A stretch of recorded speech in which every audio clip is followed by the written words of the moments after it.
Hello everyone. Now in that sessions we have to study about construction of three-phase induction motors. So introduction. The three-phase induction motors are most common and frequently encountered machine in the industry. It is a simple design, rugged construction, low price, easy maintenance, and it can be used for a wide range of power rating. That means from frictional horsepower like 1 HP, 2 HP to up to 10 megawatt. Then it runs essentially at a constant speed from zero to full load, and speed is frequency dependent. That means there is not easy to have a variable speed control, and it requires a variable frequency power electronic drive for optimal speed control. Then it is a robust, that means no brushes and no contacts on a rotor shaft. Then it consists of high power to weight ratio as compared to a DC motor, the lower cost per power required. Then it can be a part of a fan, pump, or connected some other form of mechanical equipment such as winder, conveyor, or mixer. That means in such a type of equipment the induction motors are used. Then construction. The induction motor has two main parts. So first one is stator and second one is a rotor. Now first we have to see the first part, that is stator. The stator is made up of number of stampings in which different slots are cut to receive a three-phase winding circuit which is connected to a three-phase AC supply. Now here stampings are shown in that figure with different slot which cut to receive a three-phase winding and which is connected to a three-phase supply. Then the three-phase windings are arranged in a such a manner in the slot that they produce a rotating magnetic field after AC supply is given. Usually windings are kept a different pitch circle with 30% overlap to each other. So that is the stator.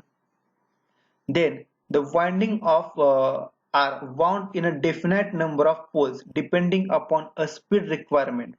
The speed is inversely proportional to a poles, and which is given by a formula Ns is equal to 120 F upon P.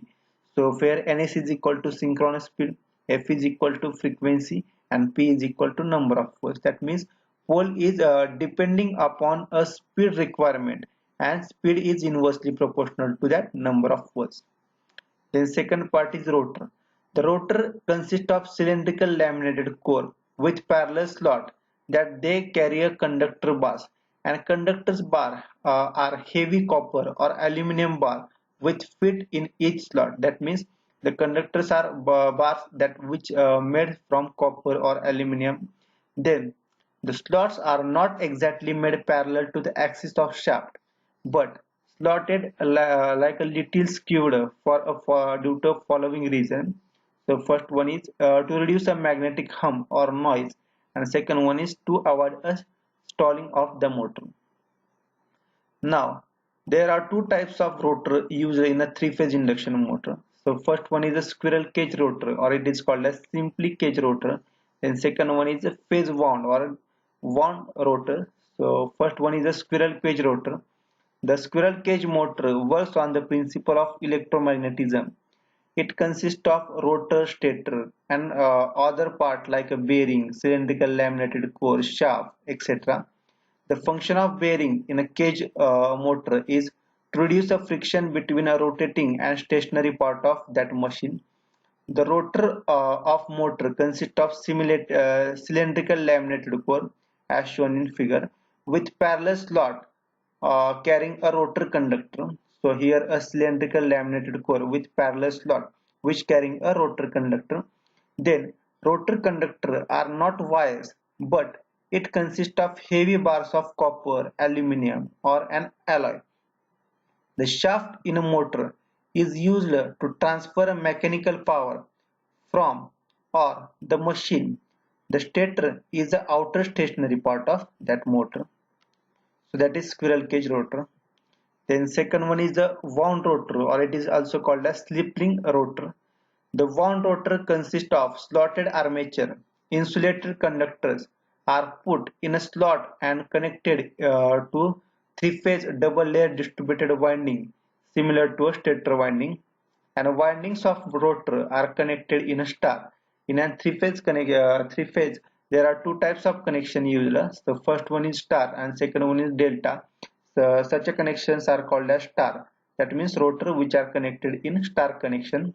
Then rotor windings are distributed uniformly and usually connected in a star, with here leads brought out of the machine while a slip ring is placed on a shaft.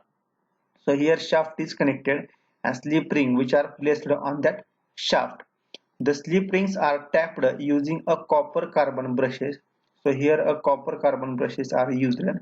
Then wound rotor construction are generally used for large size machine where a starting torque requirement are straightened and that means if the starting torque requirement is large, in that case such a type of rotor are used. An external resistance can be added in rotor circuit through a slip ring, producing a starting current and simultaneously starting torque. So here external resistance can be added in a circuit in order to produce a starting current and starting torque of that machine. Okay, thank you.